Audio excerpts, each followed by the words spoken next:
Good morning, everyone. I'm going to read the script now. As a preliminary matter, this is Gary Beller, Chair of the Advisory Committee for Non-Voting Taxpayers. Permit me to confirm that all members and persons anticipated on the agenda are present and can hear me. So members, when I call your name, please respond in the affirmative. Kathy Baird. Here. Peter Halley. Here. Peter Kahn. Here. Bill Sherman. So mute. Bill Sherman's on mute. Okay, Mary Russell. Here, present. Who else did I miss? Answering. 1, 2. And we don't know if Lou Bassano was on or Don Green yet. Don't see them yet, but they got a Okay. reminder, so. Okay. And let me also ask for the anticipated speakers on the agenda. If you're here, please tell us that you're here and present. That Andrew Vorse. Here. And Leslie Snell. Here. Thank you both for joining us this Saturday morning. This open meeting of the Advisory Committee of Non-Voting Taxpayers is being conducted remotely, consistent with Governor Baker's executive order of March 12, 2020, due to the current state of emergency in the Commonwealth due to the outbreak of the COVID-19 virus. In order to mitigate the transmission of COVID-19 virus, we've been advised and directed by the Commonwealth to suspend public gatherings.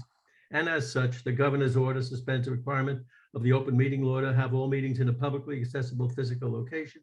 Further, all members of public bodies are allowed and encouraged to participate remotely. The order, which you can find posted with agenda materials for this meeting, allows public bodies to meet entirely remotely, so long as reasonable public access is afforded so that the public can follow along with the deliberations of the meeting. Ensuring public access does not ensure public participation unless such participation is required by law. This meeting will probably feature public comment. For this meeting, the Advisory Committee for Non-Voting Taxpayers is convening by video conference via Zoom app as posted on the town's website, identifying how the public may join. Please note that the meeting is being recorded and that all attendees are participating by video conference. Accordingly, please be aware that other folks may be able to see you and to take care not to screen share your computer. Anything you broadcast may be captured by the recording. All supporting materials that have been provided members of this body are available on the town's website unless otherwise noted. The public is encouraged to follow along the posted agenda unless I note otherwise. Meeting ground rules. Turning to the first item on the agenda, before we do so, permit me to cover some ground rules for effective and clear conduct of our business and to ensure accurate meeting minutes. I'll introduce each speaker on the agenda. If they conclude their remarks, the chair will go down the line of members, inviting each by name to provide any comment. Hold your name until I call you. In the meantime, please, the rest of you folks, remember to mute your phone when you are not speaking. And please remember to speak clearly. For any response, please wait till I yield the floor to you and state your name before speaking. And finally, members wish to engage in a conversation with other members, please do so through the chair. If the members have spoken, chair will afford public comment to those members of the public that have joined the meeting via Zoom. Members of the public who wish to speak must state their names and be acknowledged by and through the chair. And each vote will be taken by roll call most of the time.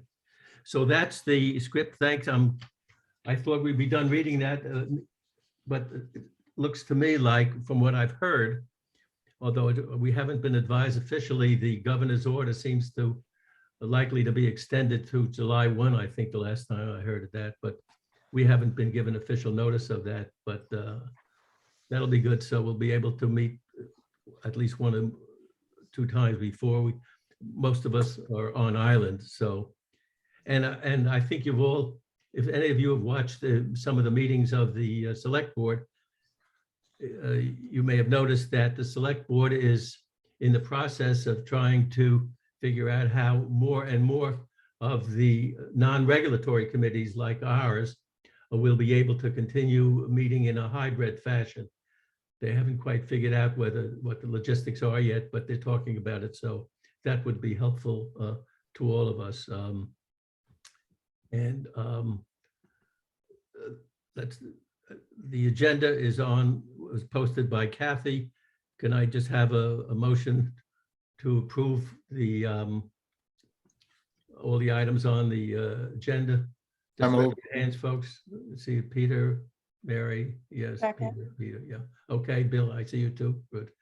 Okay, so the main subject of today's meeting, and I'm really pleased that Andrew and Leslie have been able to spend a little time with us today, is to walk us through the proposed articles in the warrant relating to short-term rental. Some of us have listened. Excuse me, Gary, just quickly, we forgot to approve the minutes from our Oh, last okay. meeting. That was September 4th. Okay, we have a quick motion. Peter moves. Move. I have a second. Second. Mary second. All in favor? Let me see your hands. Aye. Okay, all approved. Thank you. Thank you, Kathy. Okay, going back to Andrew and Leslie. So some of us have heard the recent discussion. I thought it was a very good discussion last Wednesday, but many of us might have questions about it. And I'd like Andrew and Leslie to walk us through what 39 means, what 40, 41, and so I'll open the floor to you, Andrew, and you and Leslie can figure out how you'd like to share the discussion with us. Great. Well, good morning, everyone, and thank you for the invitation on this gray Saturday morning here. So I think, yes, for any of you who have slugged it out at some of the long meetings before the Planning Commission and the Planning Board and the Board of Selectmen, you've heard a lot of our discussion about these articles. So I'll give you a quick rundown of some of where some of this comes from for those that may want to do additional research or consider, I guess, what brought us here. So the key thing to understand is the chapter 337 of the Acts of 2018. So this is the state law that allowed for a collection of basically on short-term rentals. It was voted in December of 2018. It went into effect in July of 2019. Before that, there was really no authority or no real definitions of what a short-term rental was or meant. Zoning before that, basically, one of the principal zoning tenets, if you will, that you heard me talk about is that the ownership and the time limits on zoning are really not proper. So there are a few instances where they've been incorporated, but you have to have specific legislative approval to include those in your zoning bylaw. So what Acts of 2018 did allow is for rentals under 31 days. So it created a new class, new definition of land use, and gave communities some authority to exercise controls if they wanted to. And this specifically is section 14 of the Act. And there is 1, 2, 3, 4 different categories that can be exercised by a community if they choose to. And that's the existence or the location of operators, regulating the class of operators, the number of days a person may operate in a calendar year. So that's number one, all of those things. Number two is a licensing or registration different from the state process. Number three is no outstanding enforcement actions on the property. 4 is to allow for inspections. 5 allows penalties for violations. And 6 allows for reasonable fees to cover the costs of operating the program. So that into effect in 2019. And the other important case is the Styler case, which has been referred to. It's referred to in some of the articles, which is a case out of Lynnfield, Mass. I don't know if any of you are familiar with that community. It is a bedroom community of Boston. It is not a resort community. It's not a community that has a market or an extensive network of short-term rentals at all. They are, is as much about the Lynnfield, the specifics of the Lynnfield bylaw, as well as the activities that were happening at this specific short-term rental in Lynnfield.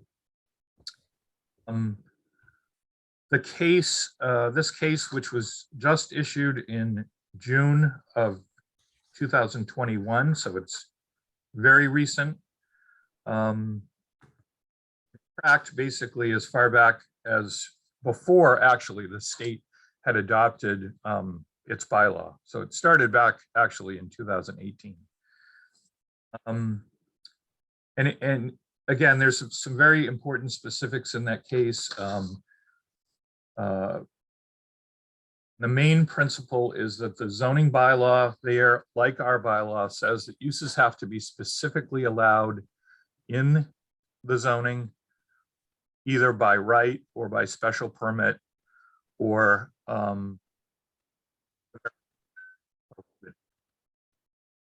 so in Lynnfield, the argument there was also about respecting the town's right to enforce and interpret its own bylaw. In Lynnfield, the building commissioner ruled that the use of the Styler house was not consistent with single family or residential purposes, as it was used for raves and,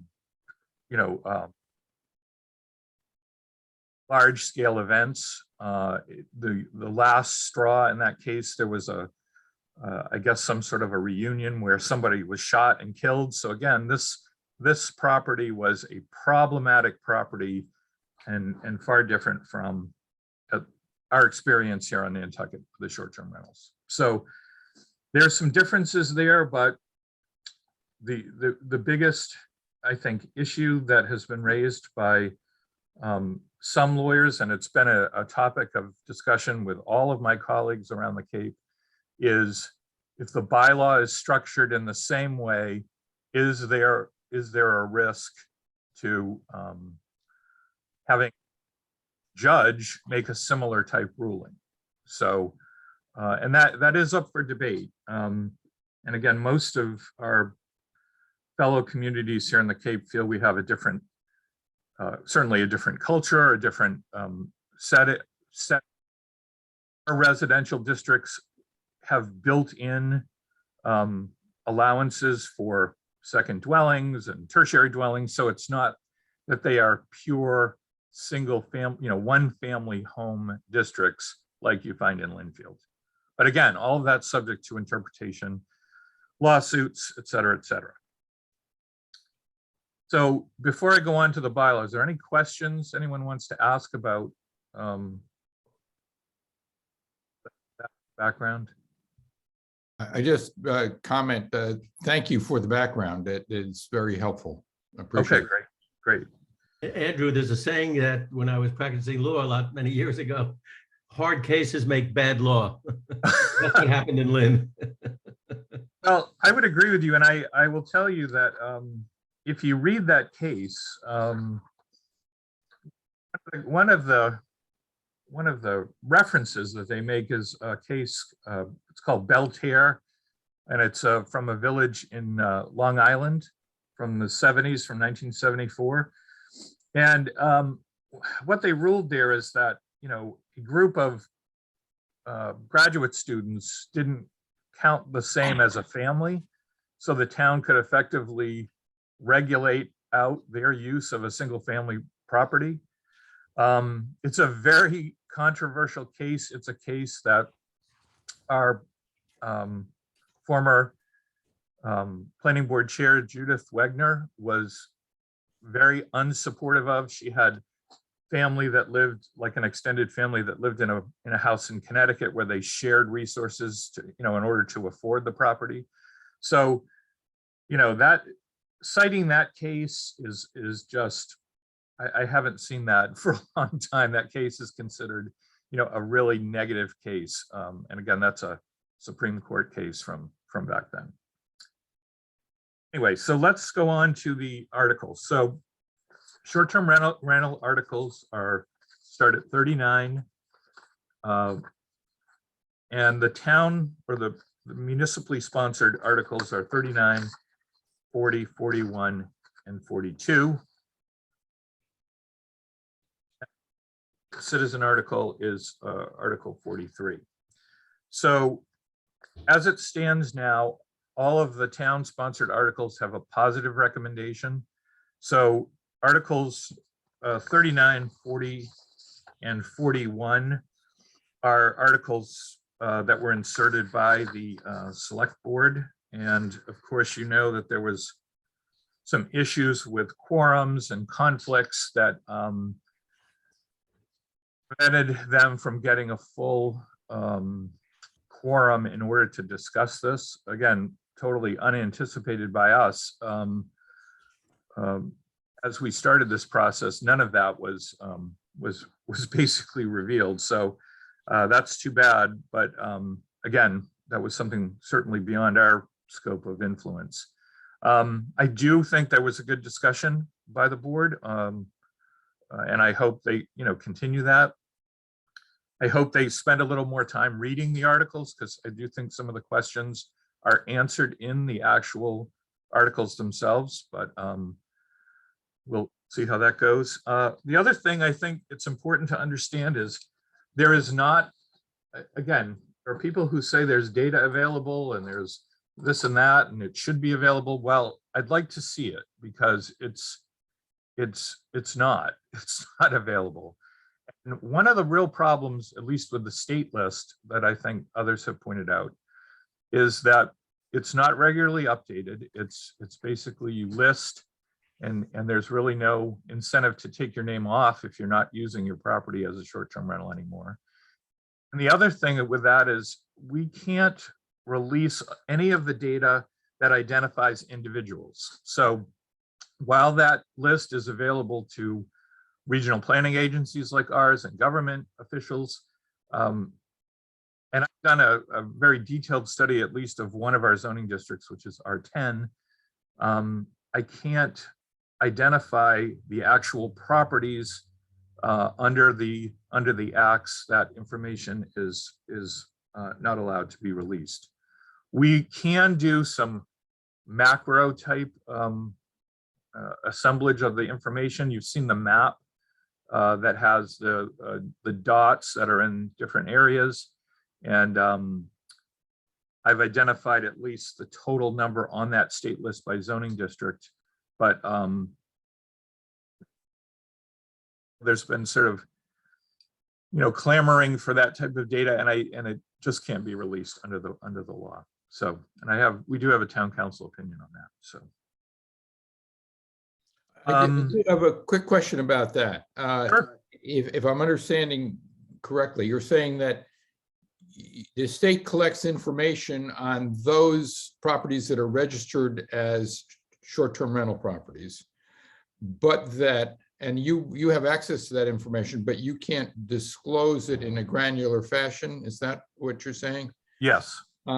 And so my question is that, again, as a matter of law, to the extent that the properties that are listed on the state list, and apparently that's not a public list, or at least the ownership or addresses are not public, but to the extent that those properties are either all or in large part in a public way advertised for rent, does that in any way, could one go down the list and compare it to, the multiple listing lists, so to speak, and the address at least, and correlate them, and then for those that have publicly listed their properties, that it seems to me that that privacy concern is no longer there. No, I agree with you. I mean, if you took the picture of the house and you knew where it was, you could definitely, create that database on your own, basically. Yeah. But It's a lot of work. Yeah. it's a lot of work. So, and then again, the state list, as I've already talked about, it includes properties. This law requires you to list your property if you're renting it for 2 weeks or less. So even though you do not pay the fee on that, and that's not anticipated in our zoning bylaw to be regulated. So I don't know how many of those there are, so on the state list. So Andrew, with respect to your proposed Article 39, I've gone over those a few times. There are a lot, when you look at that, it looks like a lot of sense to have people register their property, but it also includes a number of provisions that require them to make sure that they don't have any outstanding violations of codes or laws, whatever. It also requires them to have liability insurance. And my question is, do you think that, and those requirements are not requirements today for people in Nantucket who are renting their properties in the short-term rental market. So my question is, are you concerned that even though the import of your article would be to start legitimatizing short-term rentals for the island and give us an opportunity to start putting classifications in and controls on it, which I'm in support of, I'm wondering whether the short-term rental people on the island will say, wait a second, I don't have those responsibilities now. Maybe I won't even vote for that, even though it's probably in their own good. Are you concerned that that may cause people to vote against that by requiring them to have the insurance, make sure there are no violations, permit inspections? What do you think? Well, the state does require you to have insurance, so you are required to submit that when you list your short-term rental. So that is something they have to do right now. I think there's certainly a school of thought on this. I mean, right now, creating short-term rentals is very, the property owner gets to decide that. It can be done very quickly. It's not like, you're cleaning your house and locking your valuables and you list your property. I mean, those decisions, happen right now, made by the property owner without a lot of really interaction with the town at all. So I don't know. I mean, I think that we've thought that adding them into the zoning to basically codify them is important, but that there had to be some sort of oversight on them that doesn't exist right now, based on at least the stated level of problems or potential problems with them that are not really addressed. So, it may be that people don't vote for any of these, but that leaves us in the current situation that we're in. So, but I'm comfortable with, the order. Like I said, we set the order of these, that basically this registration, which I anticipate this to be a fairly streamlined process. Not, and I've heard people say, well, I'm not going to have inspections in my home and things like that. I mean, there's no capacity to run out and do 2,000, 1,500 inspections. That's really based on a complaint. That's based on complaints that there would be access, if there is a problematic property. So, the process for registration, and we've looked at some different vendors on this, that it probably would be, I think, a fairly easy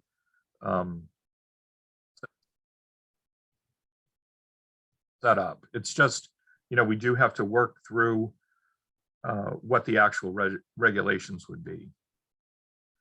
I do think that, by the time we get closer to town meeting, we'll at least have some outline or some, rough draft of what we're thinking about there. The town manager has set up, an internal staff discussion next week on that. And I do think that we'll be working with the Board of Health on what they, think is appropriate as well.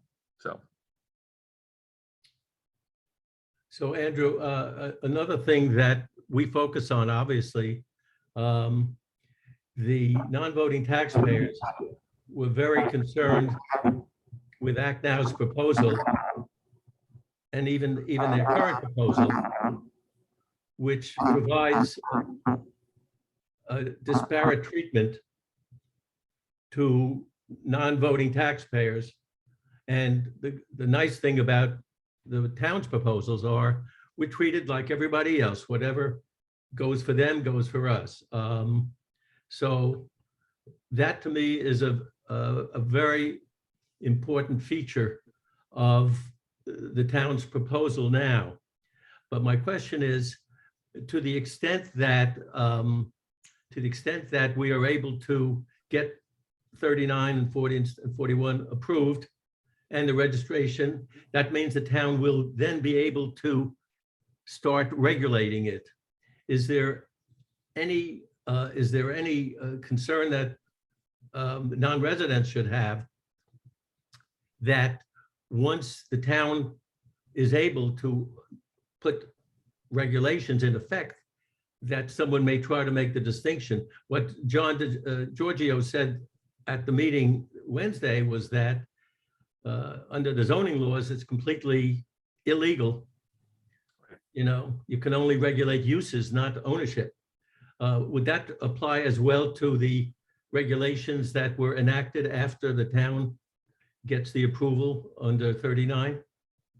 Well, I think the regulations, again, when I go back to what does the law say about this, and I go back again to the act, so back to that chapter, and they talk about existence of or location of operators, regulating the class of operators, number of days a person may operate in a calendar year. So I would be something that you would probably need to be vigilant about, because again, the issue that's come up over and over again is non-residents, and then trying to say, well, a non-resident is a real estate trust or a corporate entity, and we know from the testimony, we know from at least the experience and the discussion at last year's warrant article that failed, is that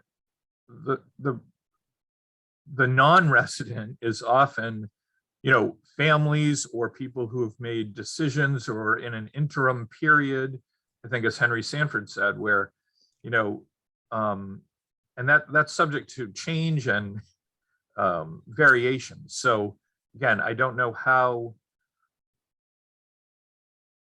the zoning, I think, is an absolute non-starter on that. The regulations there may be sentiment for that, but I don't see that now. So there's certainly, I think, a concern or a fear that if a corporation, I think you've heard Marriott Corporation or a real estate trust that owns multiple properties, that becomes like a dispersed resort or a dispersed hotel. We have talked about redefining what a hotel, what a guest house means, to maybe head off an extreme situation like that. But again, I think what is the only property owner that we've determined, and this was the subject of the first zoning case, was there was a single property owner that owned, I think, 14 different properties at different locations. But their use was indistinguishable from the single family homes that abutted it. And our building commissioner took the same position on that case as the most recent. I think the most recent case is much weaker than that earlier case, because in that case there was again multiple properties, whereas this case, it's clearly, if you've read the affidavits, and I would suggest you do that, we have a family that lives in Wellesley that clearly is spending time on the property and is supplementing their use with the rentals, which I think is very common. So, Right. Does anybody else have some questions for Andrew or Leslie? Kathy? Yeah, I have a couple. I don't want to hog the site here, but Andrew, you had mentioned that the Board of Health and some town folks are working on a draft of something. And maybe that's the potential regulations that could go into 39 or something more detailed if 39 passes. Would there be any public input to that or any process to involve folks outside the town in that process?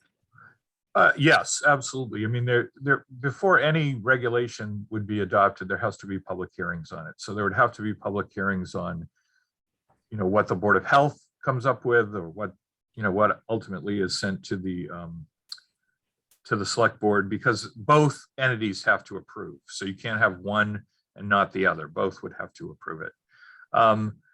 Right now, it's a staff level discussion. Again, it's the first one on getting to some of the specifics, because I think there's a lot of interest in that. We didn't propose a bylaw that has to go to town meeting each and every year. That's just really too heavy-handed. There could be eventual changes in this article in the future. Again, they would have to go back to town meeting. So the short answer is yes, there will be public opportunities. I think there'll be a lot of interest in that. So. Okay, can I ask another one, Gary? Yes, go ahead, Kathy. Okay. So one of the things I think seems like you said earlier, there seems to be a lot of confusion. These are complex issues, and it's really hard for people to put it all together and figure out what it really means. So you hear a lot of fear out there. Oh, if we pass Article 42, it opens up the floodgates and the world will end someday soon. So there's a lot of that fear out there, and understanding that it needs a 2/3 vote to pass because it's a zoning article. Are there any plans to do some education, put an op-ed in the Inky Mirror? I'm not sure what the town can do to try and make the case for why these should be passed and passed together. So that's, question A is there any plan to do that? And B is what happens if one passes without the other? So let's see. I don't, with the process for us is, the board has voted again on 39.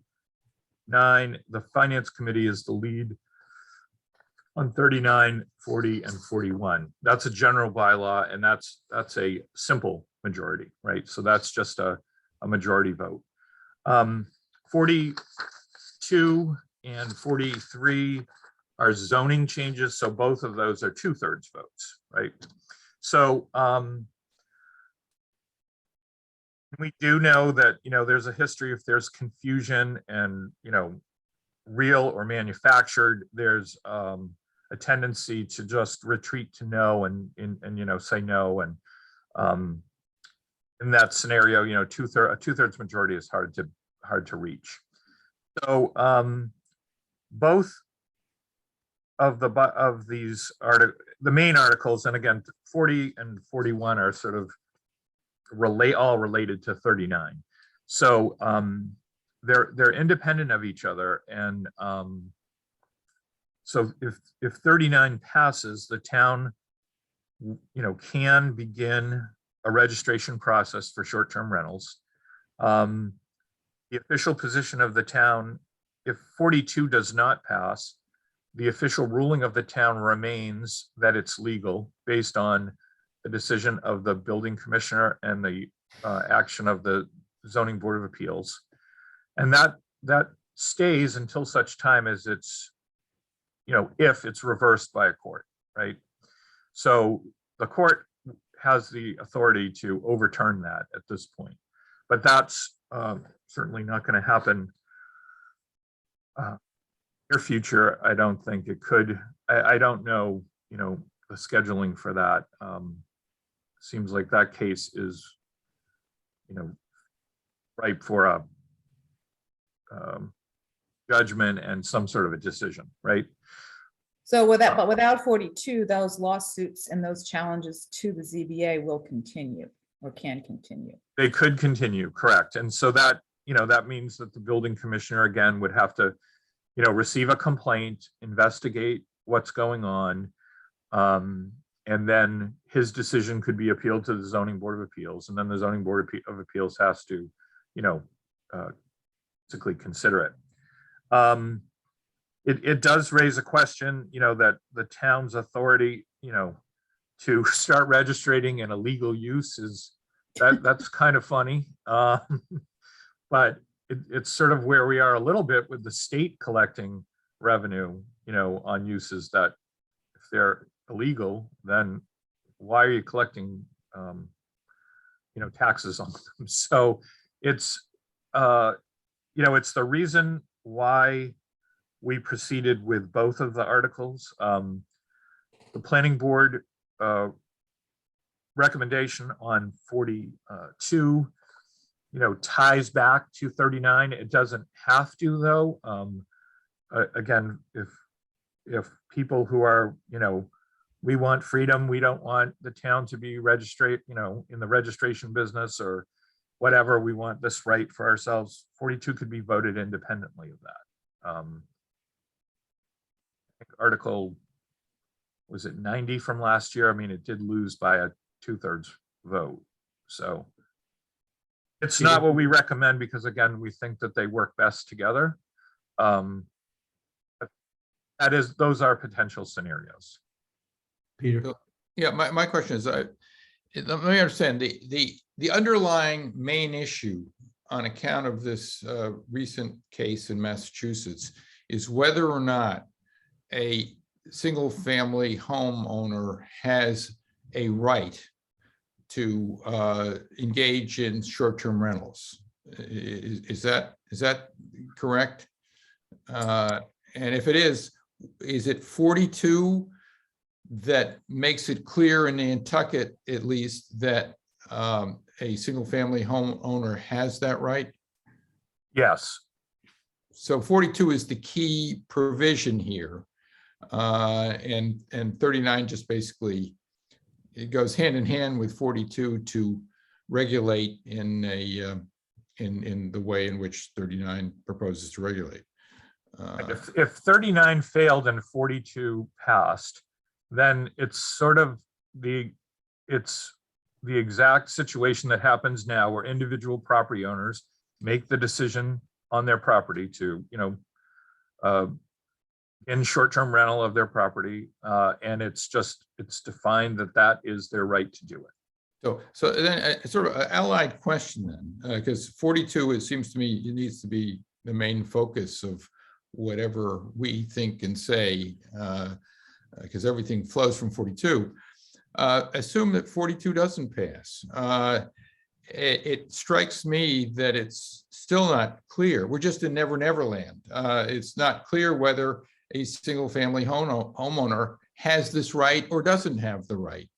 And that is something that would then need to be decided by the courts in any event. And so in that situation, I guess it would be, I'm not sure who. So then I guess can 43, the way it's written, I'm asking for a legal opinion, I apologize, take away that right if it exists, that right being I own a single family home and I have a right as part of a normal use of a single family home to rent it out for short-term periods. I'm trying to sort of assess what the legal risk is to all this. Because I came here with a firm point of view, and now I'm getting more confused because the facts are complicated. And the issue with 43 and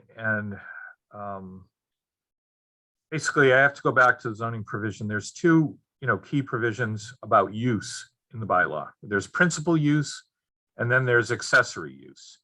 So principal use is your dominant, for better terms, like your dominant use, right? So, what is the dominant use of a property? And clearly a property that is occupied by one, family or one entity the entire time, it's clear that's being used as a one family home, right?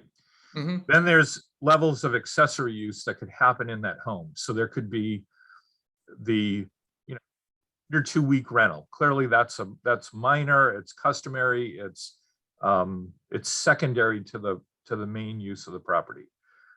Certain commercial uses are allowed in that situation. So someone who makes wedding cakes, or someone who cuts hair, or does certain like low-level activities in the home, like a dentist that practices on weekends, or something. Those are all considered customary home occupations, so essentially commercial activity. There's different levels of renting going on so rental of a single family home to one entity. Again, want to argue, is that commercial or is that residential? Well, the use is considered to be residential. And rentals over 31 days, so an entire seasonal rental to one entity. If a house is occupied by the family or kept vacant by the family for 9 months and rented for three months to one individual, again, that's accessory to the main use. Where the principal use of a property could be a short-term rental if that's the majority of the use of that property, right? So if it's rented for, I don't know, 12 weeks, and a property owner maybe is only there for 4 weeks total during the course of a year, then that short-term rental becomes the principal use of the property. And that's what the town's Article 42, it addresses that as both a principal and an accessory use, that can exist for all of the reasons that have been talked about. And that's the majority view of the planning board, is that use as a principal use is acceptable, and is a customary use that's occurred. What Article 43 does is it removes that ability as a principal use, and it does allow accessory use of short-term rentals under various scenarios. But the process that has been outlined in that article, to go to the ZBA to prove that you have an accessory use, where the ZBA has to hold public hearings on that, and has the ability to put conditions on, is what is administratively overwhelming to do. Typically that call, just as it is done now, is the building commissioner considers, if someone says that's not an accessory use, or can you tell me, can you tell me if my use is accessory or not? That's made by the building commissioner. And again, if you don't like his opinion, you can appeal it to the ZBA.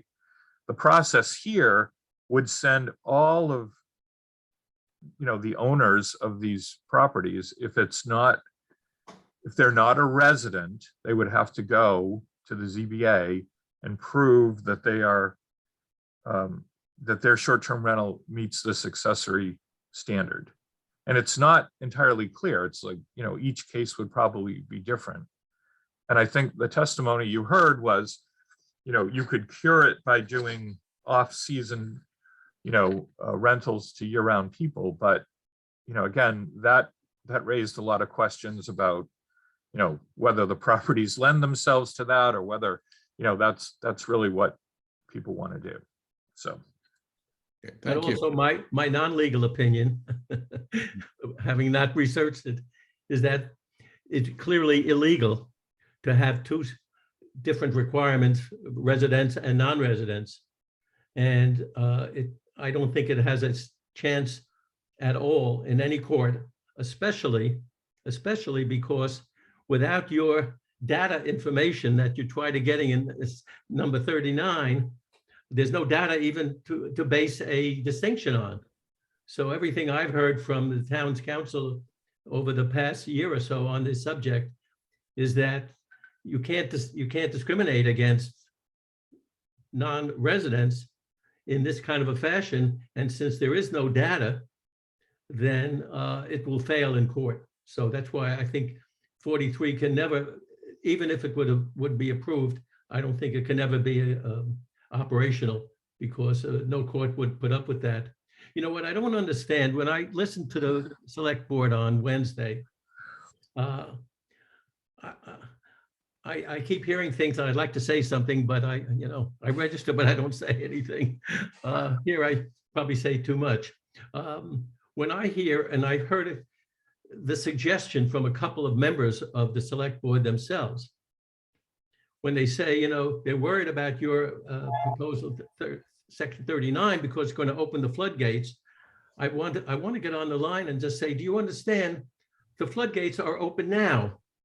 There are absolutely no restrictions whatsoever. Any one of us. I own homes in Nantucket.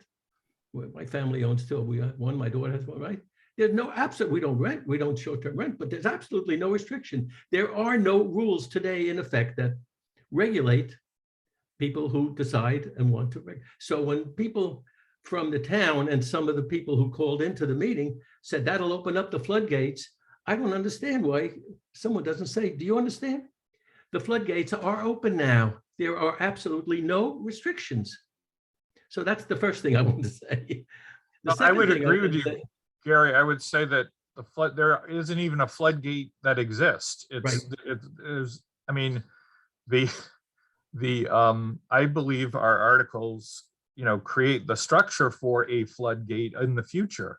And right now there's nothing. Again, we have no data, there's no information that tells, anyone that a short-term rental is actually operating. They're not identified. There's not a certificate issued other than through the state. And again, the state doesn't, if you go on the database, you'll see they identify it by street, but not by actual address. Right. So there's certificates, but again, that information is not made available. So I totally agree with you. And the floodgate argument makes no sense to me, because there's not even the beginning of a floodgate infrastructure. There's nothing. So. Yeah. Now, there's another deep down issue, which I think about all of the time. And that relates to the concern that I hear from members of the select board about the continued conversion of properties that are on the island currently used by perhaps residents and are purchased by people who turn them into properties which may be short-term rental. Now, I would always like, what I don't do is I'd like to call Matt Fee and say, Matt, if you were the czar of the universe and you had the ability to say, effective immediately, no local that owns a home can sell it to anyone that is going to use it for short-term rental in the future. If you were the czar of the universe, would you propose such a rule?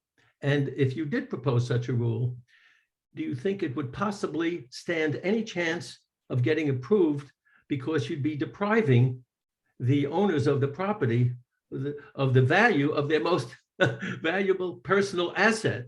So, I mean, to me, the town is doing a lot of terrific things. Affordable housing trust, we're trying to find funds to keep building. And the Covenant homes are a fabulous idea, which are in perpetuity, cannot be used for commercial rental purposes. We have to keep doing that. That's how you solve the problem that we have. It isn't by trying to put in artificial restrictions on the sale of property on the island, because the economics of this world are such, it ain't going to fly. And I don't know why people don't understand that. They go about their business and figure out how to build more covenant. I mean, we're doing great things with the secondary homes, with the tertiary homes.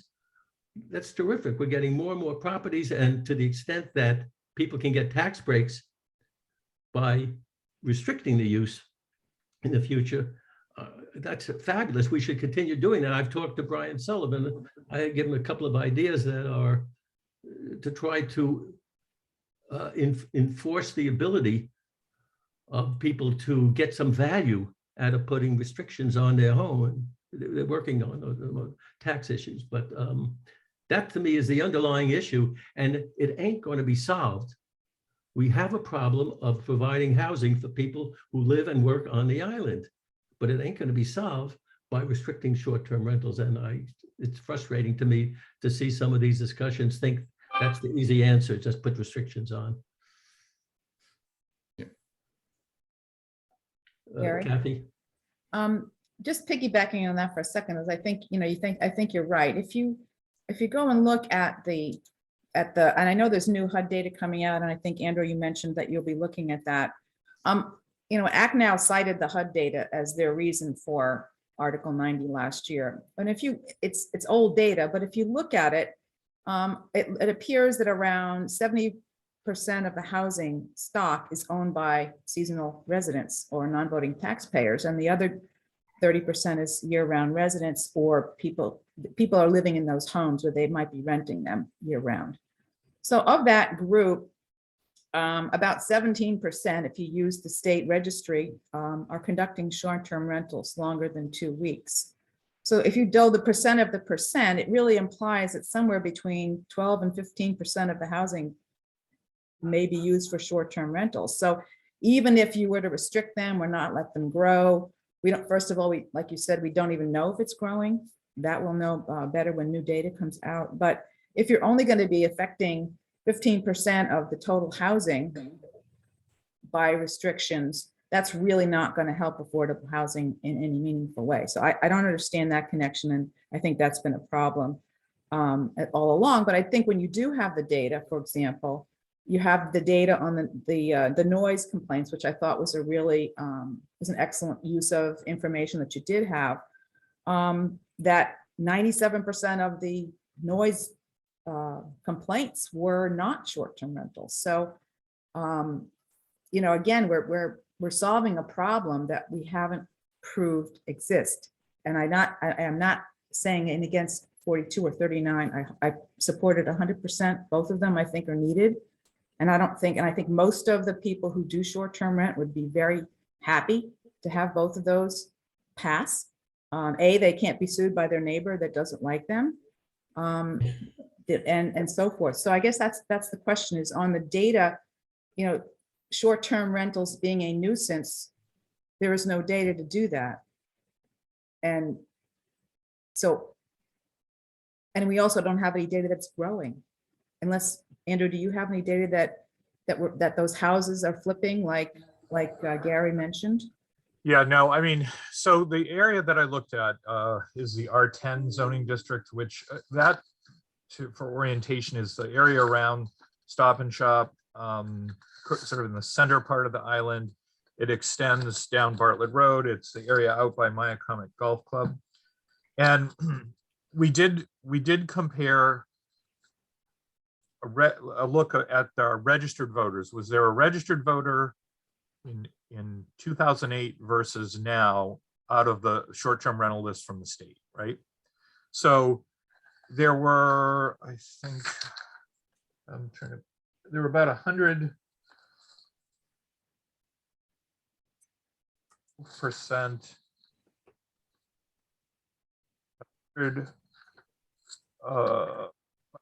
seven, I think, properties that we confirmed in that area.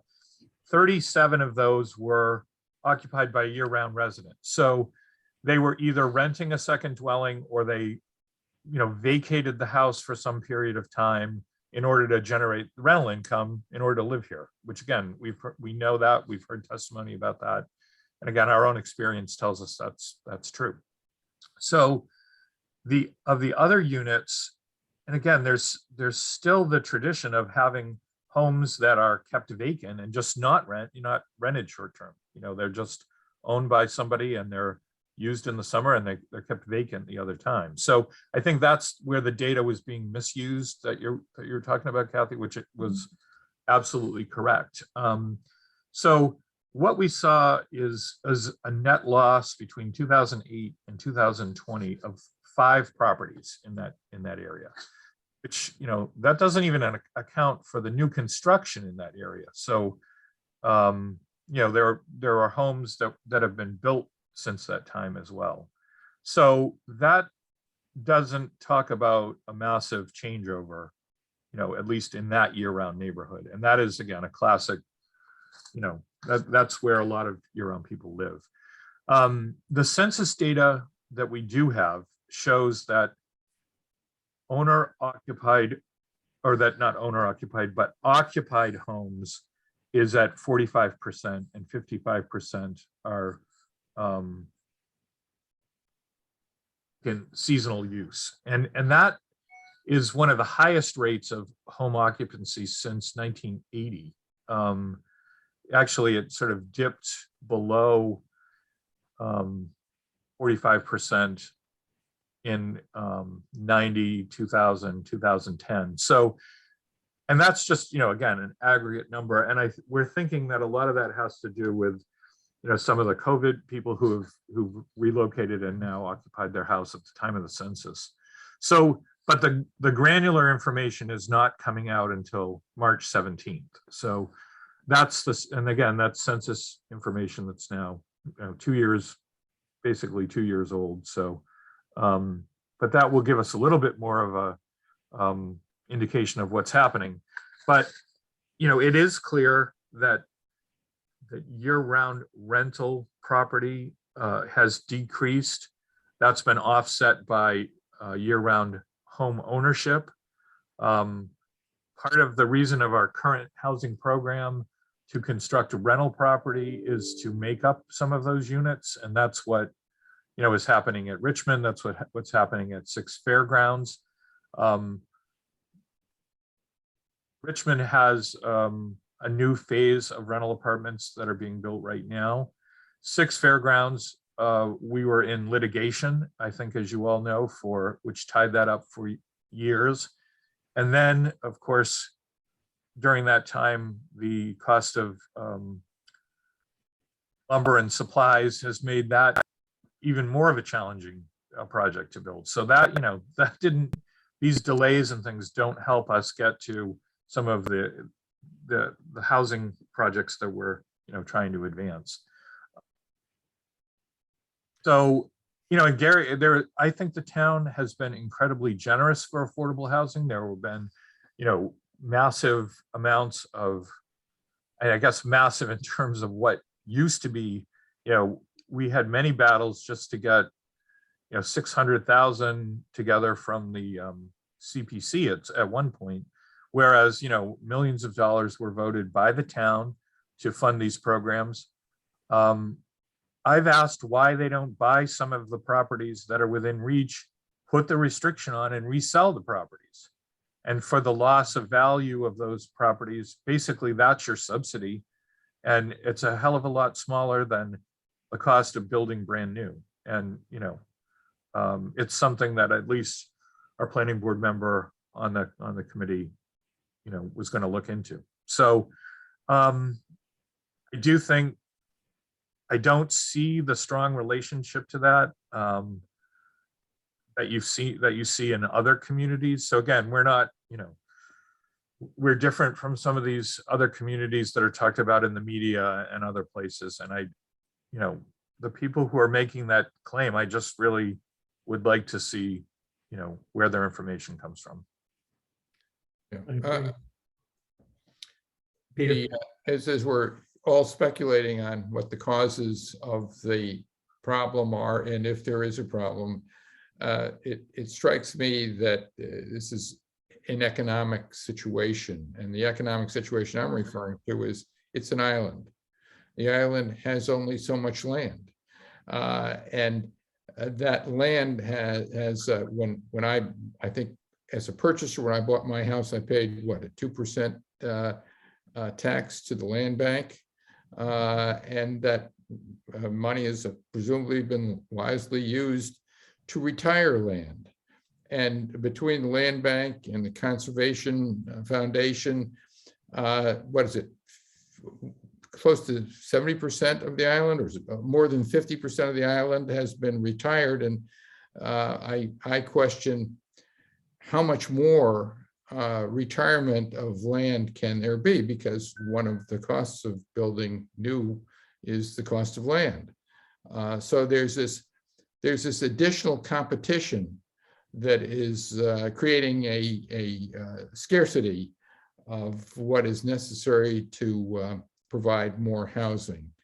And where can that go on forever? Maybe the ocean will, solve that problem for us. But I really think that one of the causes of the current is the scarcity of land. There are discussions underway now.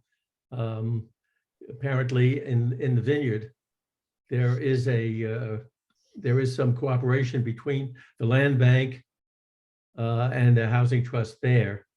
And our people in Nantucket have met with them, and at least there's some beginnings of some discussion, so that the next time the land bank uses some of the hundreds of millions of dollars it's been receiving because of the strong real estate market, hopefully they will start working together with the Affordable Housing Trust folk to say, okay, we're going to do this. Why don't we do this together? You take a little piece of it here, which is near where the other residences are, and hopefully that will blossom into something more fruitful in the future, because the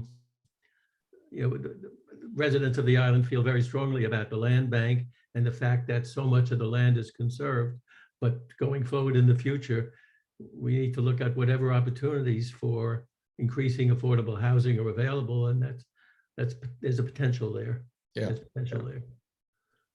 Does anybody on the committee want to speak? There are a couple of people from the public who are tuned in, and I'd like to offer them a chance to ask questions if they have any.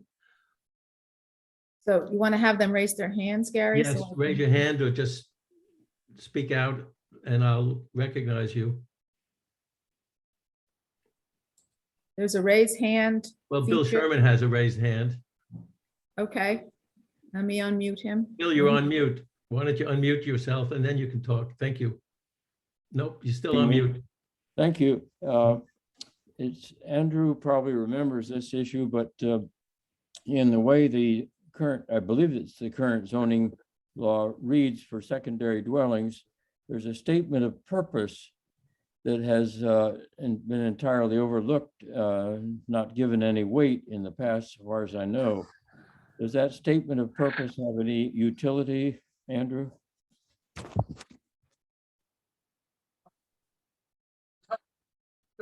Talking about the where it says, talks about the primary purpose. For secondary dwellings, it's to provide a place for family or something of that sort. Right. So it is a primary, it talks about the primary purpose of a secondary dwelling. The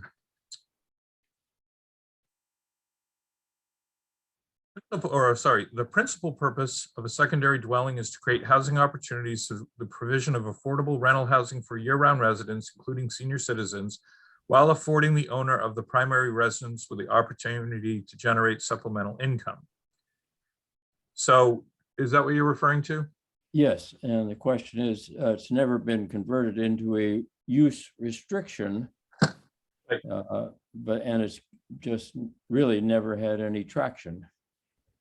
Well, it doesn't say the only purpose of a secondary dwelling is that. It's certainly a principal purpose, along with other purposes, to generate income for the owners. You know, secondary dwelling, I think during your time here, Phil, I mean, in my time, there have been many articles about secondary dwellings, removing them, restricting them, and they have not been passed. Right. And chances are they wouldn't get traction or passed if they had any really restrictive element. Have amended some of the zoning districts, you know, where they're required to get a special permit. That's called R10 limited and R5 limited. And certainly conditions could be put on second dwellings in those neighborhoods. But you know, so far that's not really been happening.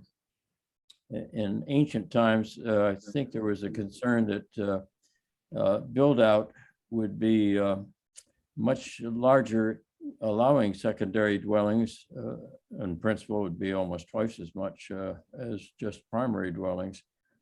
But now there doesn't seem to be any real concern about the total build out in terms of overpopulation, over congestion, and so forth. Well, I will tell you that we are doing an updated build out, and I do believe that, you know, it remains the same, that the majority of build out in the future is for secondary dwellings, you know, adding a second dwelling. So.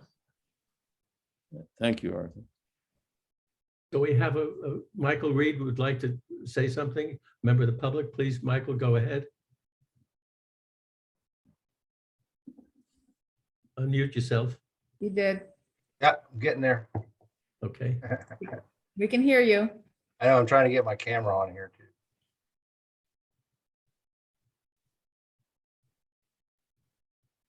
Oh, well.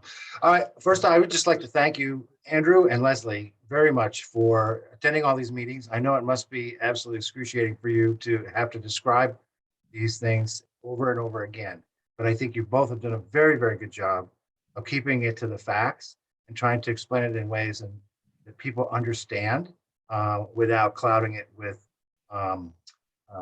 conjecture and what if this, what if that. The rest of you, thank you very much for taking the non-voting taxpayer issues and working on them very hard. I know you've been doing it for many years, and I'm sorry I haven't been involved, but I just wanted to thank you too.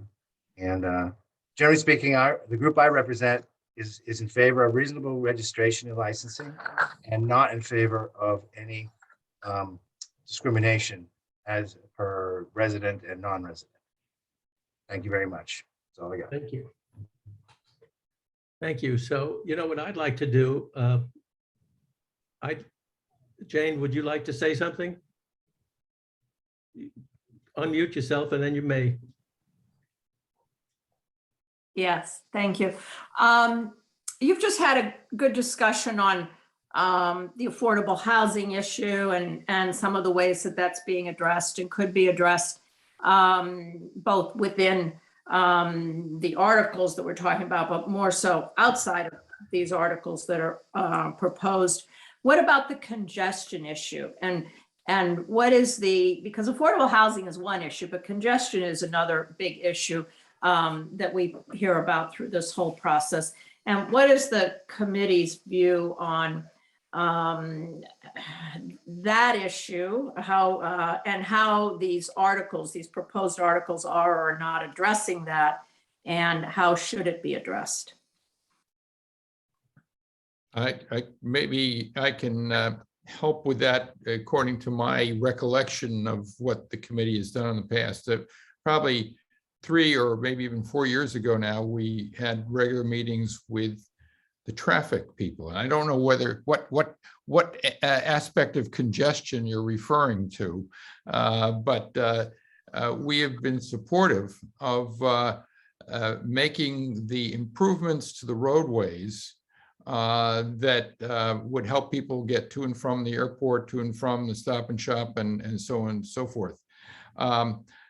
Despite our support, the town meeting, I think, has voted down 2 or 3 major rotary improvements that would help to resolve that.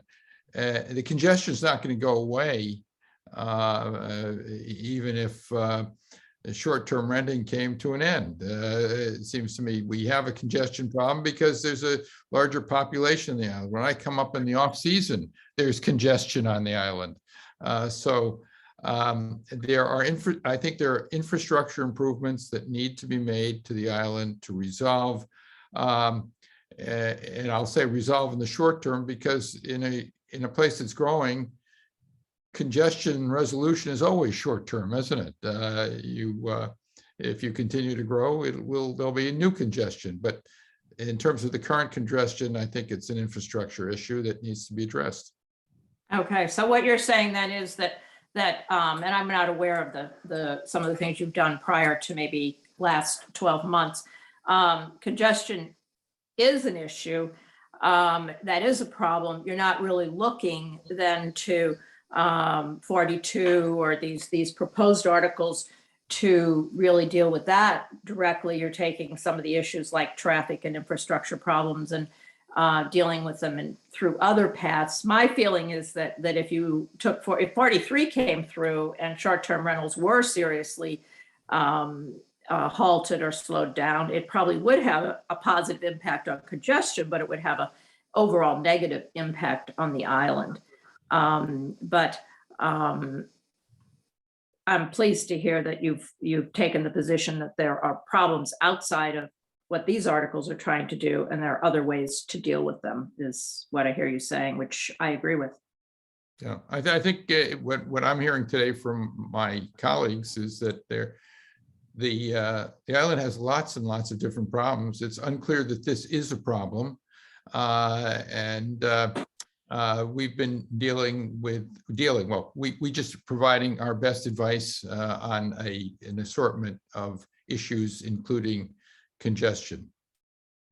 Yes, thank you, Jane. So what I'd like to do now, what I propose that, or I'd like us as our committee, I'd like us to do a resolution in support of the town's proposals.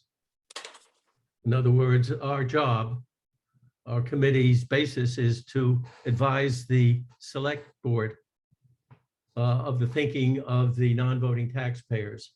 And knowing that the select board has not yet taken an official position on these short-term rental articles yet, I think that we should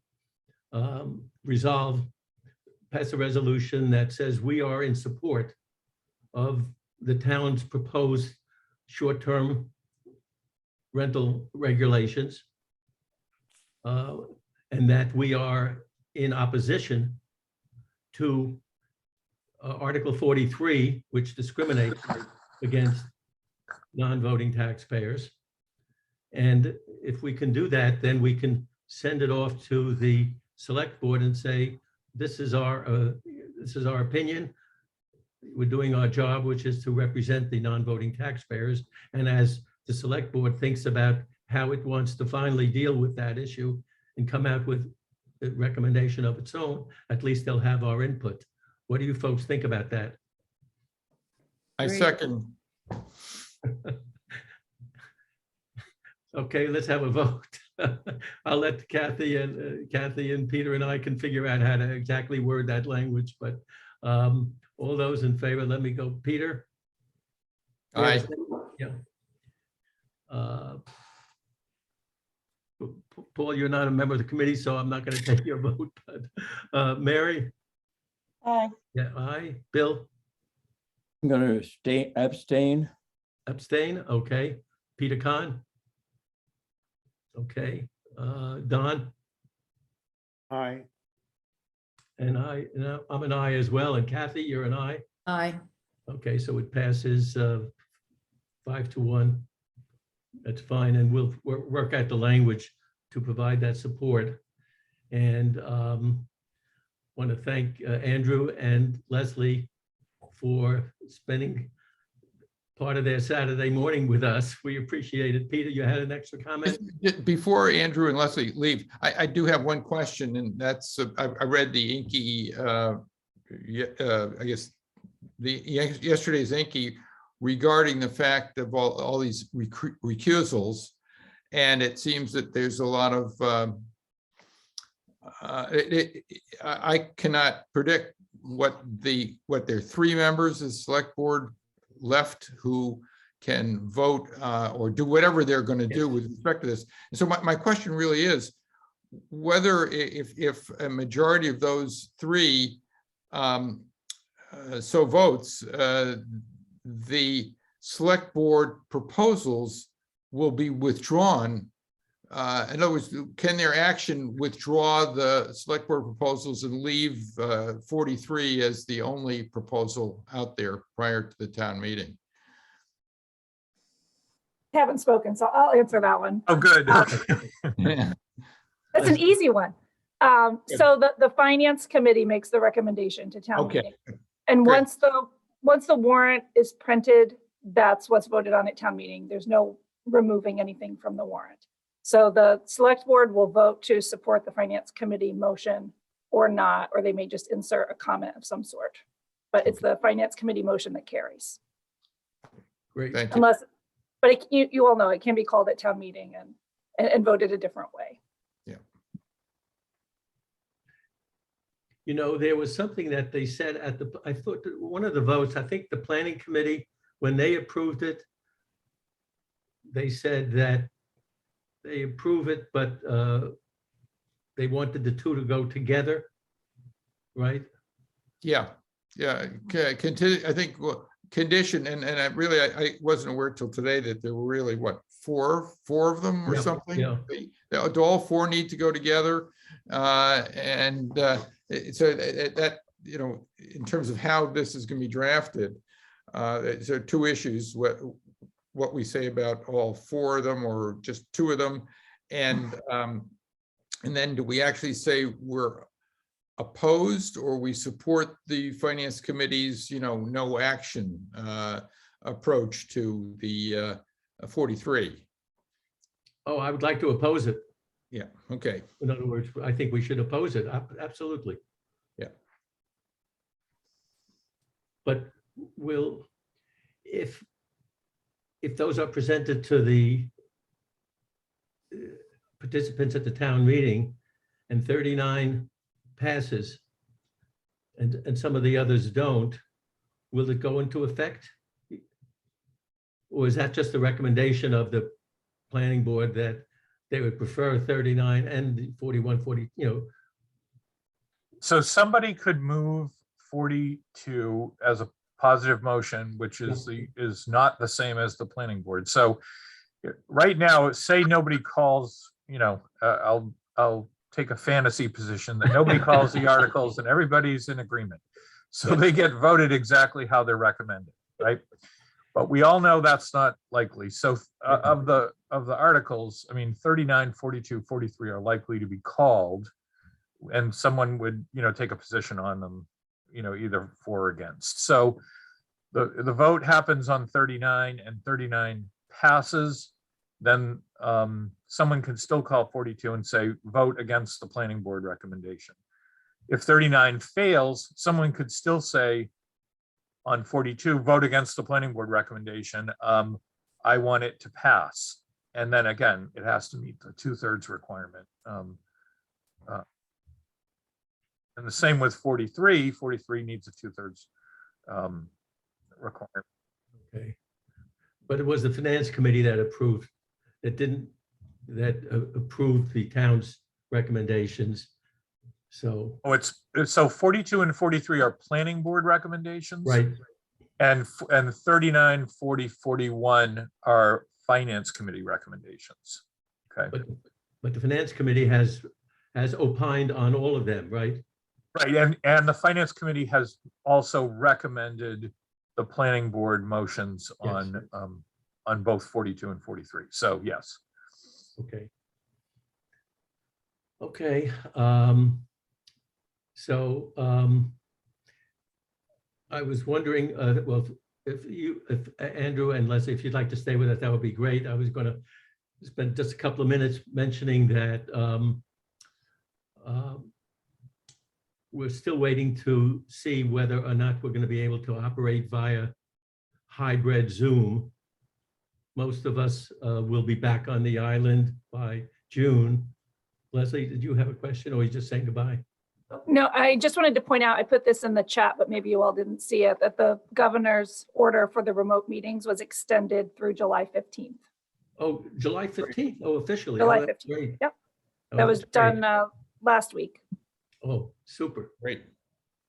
Okay, well, that's good. Are there any other comments on any of the other warrant articles that, I mean, I'm still waiting to see how the town's going to vote on making all of the beaches nude beaches or something. That, We're not going to take a position on that, are we? no, we're not gonna vote on that at all. Not going there with the 10-foot. We're not going to have a beach meeting. No, no. And as I say, the town has been trying to figure out where to have these hybrid meetings. We have been meeting, you know, at the old police headquarters, at the new police headquarters, but it sounds to me like the discussion I'm hearing is that the regulatory committees will be meeting there, and we might end up meeting in that ugly building in the middle of the island there, Stop and Shop, that is temporarily being used as a hybrid Zoom facility. You know, so that's what the feedback that I have heard so far. We'll have to see what happens. Anybody have any other business for the advisory committee to take up today? If not, let's possibly meet again. With anybody have any ideas that we should meet prior to the town meeting?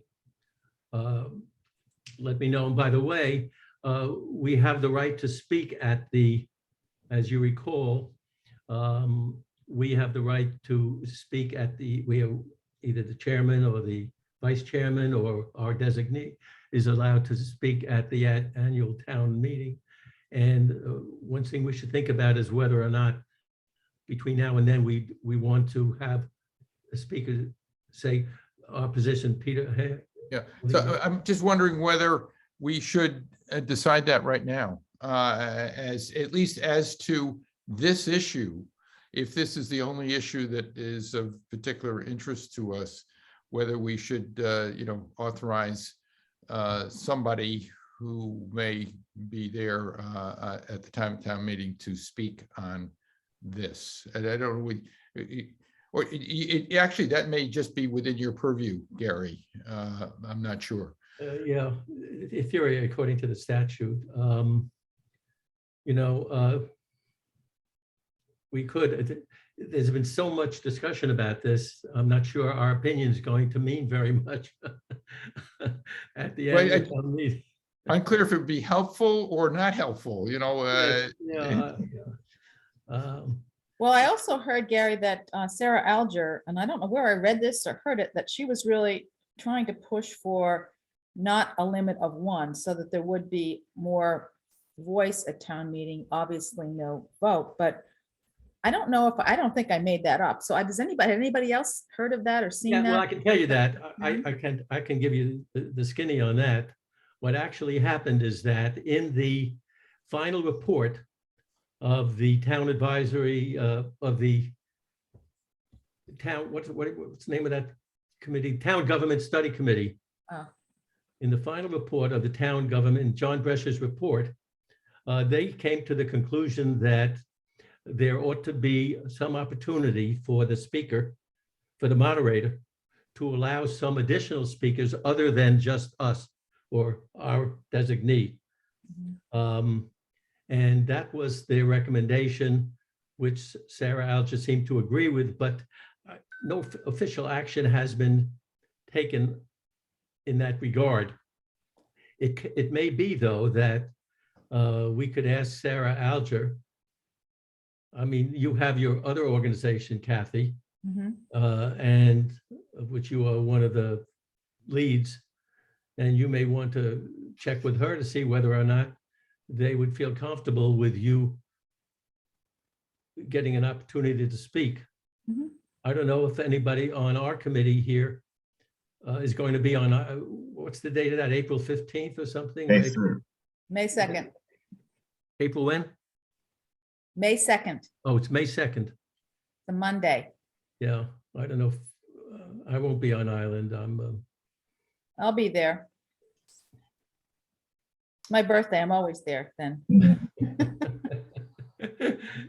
well, So I think last year, we actually, Sarah was gonna allow Peter and me, I Yeah. think, speak. So I don't know how she was gonna do that, but that was the plan. So, Probably just gonna do it. And see if Yeah. it is rejected. yeah, yeah. Mhm. Well, let's think about that. We have a little time between now and May 2nd. I know I won't be on island. I'm gonna have some little eye surgery at that point, so I won't be there till the end of the month. do we want to think about a potential date just to put out there for people to consider for our next meeting in a month or a couple weeks or whatever? Yeah, well, let's take a look at our calendars, and Kathy, I'll have you send out a note around, see if people are available. I want to thank everyone for showing up today. It's been great. It's been an important discussion, and once again, I thank Andrew and Leslie for joining us this morning. I have a motion to adjourn, anyone? So move. Okay, well done. Everyone have a nice rest of February and March, and everyone stay safe. Take care, everyone. Thank you all. Thank you all for inviting us. Okay, Thank bye-bye. you. Yes, thank